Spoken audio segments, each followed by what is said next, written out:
وصل على رسوله الكريم. أما بعد فأعوذ بالله من الشيطان الرجيم. بسم الله الرحمن الرحيم.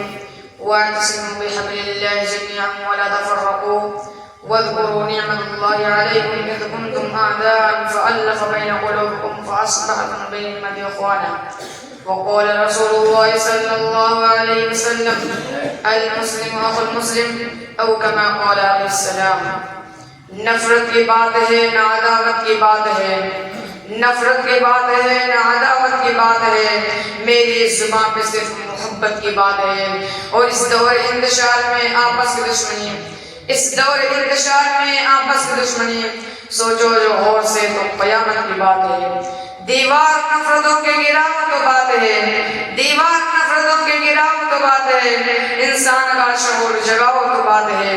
اور ظلمت میں زندگی کی محبت کے نام پر، ظلمت میں زندگی کی محبت کے نام پر بندے کی دوستی کی جلاؤ تو بات ہے. شہدائیان اسلام اور عزیز دوستوں، میں آپ جیسے عظیم المرتبت اشخاص کے روبرو اتحاد و یکجہتی عنوان پر لبخشائی کی ہمت کر رہا ہوں. یہ سب آپ ذات کی کرم فرمائی اور محبت کا نتیجہ ہے، ورنہ کہاں میں اور کہاں یہ کہتے گل. آج مسلمانوں کے اندر نفرت و عداوتوں کی خلیج اور آپس تنازع کی ایک پوری بیماری ہر مسلمان کے رگ رگ ریشے ریشے میں سما چکی ہے. ہمارے اندر اختلافات، تنازعات اور تشاشات نے جنم لیا ہے، جس کی بنا پر مسلمان ذلت و رسوائی کی دلدل میں پھنسا ہوا ہے.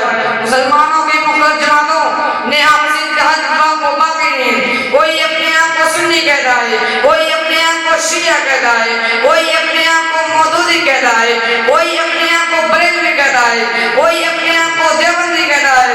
مسلمانوں کی مختلف تنظیموں نے آپسی اتحاد کو باقی نہیں رکھا. ایسا کیوں ہوتا ہے؟ اس کی وجہ کیا ہے؟ صرف ایک بنیاد ایسی ہے جس پر مسلمانوں کے تمام لوگ اور تمام تنظیمیں ایمان رکھتی ہیں، سب متحد ہو سکتے ہیں. برادران ملت، نفرت و عداوتوں کی خلیج کو دور کیا جا سکتا ہے، عداوت و تشاجات کی دیوار کو منہدم کیا جا سکتا ہے.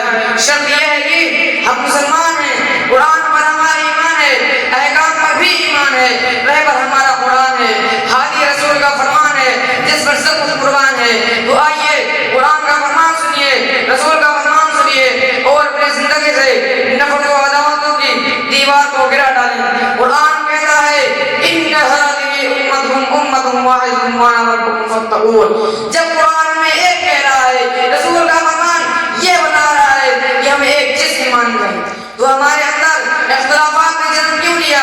ہمارے اندر تنازعات و عداوت پیدا کیوں ہوئی؟ ہم الگ الگ منفرد کیوں رہتے ہیں؟ اس کی وجہ کیا ہے؟ یاد رکھیں، جس قوم و ملت نے کبھی انتشار اختلافات اور تنازعات کو اختیار کیا، اس نے کبھی بھی کامیابی و کامرانی کا چہرہ نہیں دیکھا اور پہلے کنویں میں گر گئے. انہیں چند باتوں پر میں تقریر ختم کرتا ہوں کہ ایک ہو جائیں تو بن سکتے ہیں خورشید مبین، ایک ہو جائیں تو بن سکتے ہیں خورشید مبین، ورنہ ان بکھرے ہوئے تاروں سے کیا بات بنی. وما علینا الا البلاغ.